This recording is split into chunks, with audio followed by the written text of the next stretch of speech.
साथियों नमस्कार, मैं एडवोकेट विकास चौधरी। एक जब कोई भी क्लाइंट या फिर कॉमन आदमी मुझसे पूछता है कि राइट टू इंफॉर्मेशन एक्ट के तहत क्या हम सूचना के अधिकार के तहत क्या हम सूचना प्राप्त कर सकते हैं, तो इन शॉर्ट मेरा आंसर आता है नहीं। क्यों? क्योंकि right to information act 2005 has become right to deny information act 2019 after amendment.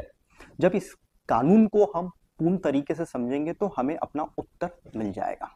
साथियों, जो पहले का एक्ट था 2005, उसमें मुख्य चुनाव आयुक्त और कहीं ना कहीं मुख्य सूचना आयुक्त का जो टेन्योर था 5 वर्ष का, उसे सरकार ने अब अपने नियंत्रण में कर लिया। मतलब उन अधिकारियों की जो जॉब सिक्योरिटी थी वह अब पूर्ण तरीके से सरकार के हाथ में है। जब उन कर्मचारियों को, उन अधिकारियों को हमेशा यह डर लगा रहेगा कि उनकी जॉब कभी भी जा सकती है, तो वह पूर्ण तरीके से किसी भी सरकारी विभाग की जानकारी साझा नहीं करते।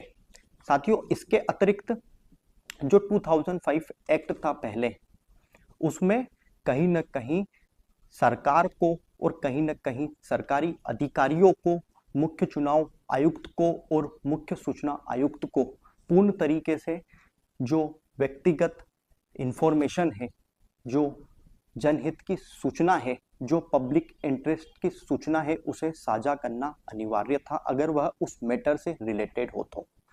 लेकिन अब डिजिटल पर्सनल और डाटा प्रोटेक्शन 2023 के एक सेक्शन 8 में सब सेक्शन 1 और क्लोज जे में वह अधिकारी, वह कर्मचारी इस अधिनियम के तहत वह डिनाई कर सकता है, यह कहकर कि यह इंफॉर्मेशन पर्सनल है।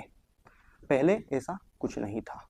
साथियों, इसके अतिरिक्त जो 2005 का एक्ट था, उसमें तमाम अधिकारियों के ऊपर और तमाम कर्मचारियों के ऊपर जब वह इंफॉर्मेशन, जनहित पब्लिक इंटरेस्ट की इंफॉर्मेशन साझा नहीं करते थे, तो उनके ऊपर तकरीबन 25,000 रुपए का जुर्माना लगता था।